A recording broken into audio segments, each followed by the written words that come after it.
magmo-model sa SketchUp and ang lag sobra ng PC and hindi mo na alam kung anong gagawin. Sobrang dami mo ng SketchUp browse na dindownload and ang lag niya sobra.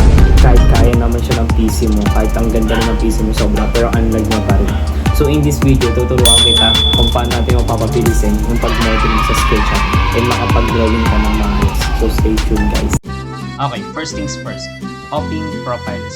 So, offing profiles is very important, especially kapag mag-model kayo sa SketchUp. Ito yung unang-una nyong gagawin every time na mag-model kayo.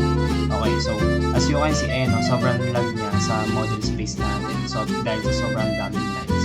So, ayan, punta na kayo sa default frame. Then off nyo lang yung profiles.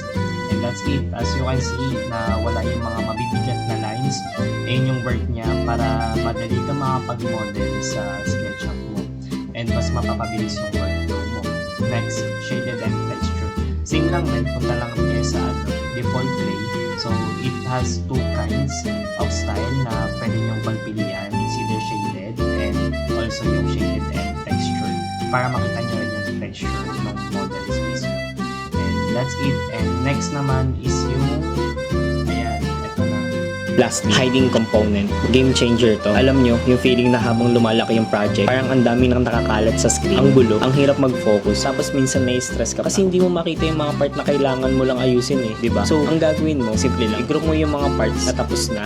Then, right-click, hide it. Boom! Ang linis ng workspace mo. Parang biglang nag-declutter ng kwarto. Mas nakaka-focus ka sa gagawin mo. Then, bonusly, pwede mo ring i-hide yung mga mabibigat na elements na hindi na kailangan. Like furnitures or detailed objects. Later, kapag ready ka na ulit i-check yung buong model, isang unhide lang, balik lahat. Ganun lang kadali. Pero sobrang laki ng impact. Imagine, mas mabilis ka na magtatrabaho, mas less lag, at mas organized pa yung buong workflow. Perfect, lalo na kung malaking project yung hahawakan mo. So that's it guys. Tatlong mabilis pero solid na tips para gumana at bumilis yung workflow mo sa SketchUp. So remember, off profiles para iwas lag, palit ng styles para mas smooth, at syempre groupings and hide para super organized ang workspace mo. Kung nakatulong sa'yo yung video na even just one of these tips, make sure na i-like mo itong video, mag-subscribe ka sa channel at click mo na rin yung bell para lagi ka update sa mga SketchUp hacks and tricks na i-upload ko susunod. Yun lang guys, good luck sa pagmo-model journey niyang kita-kits sa next video.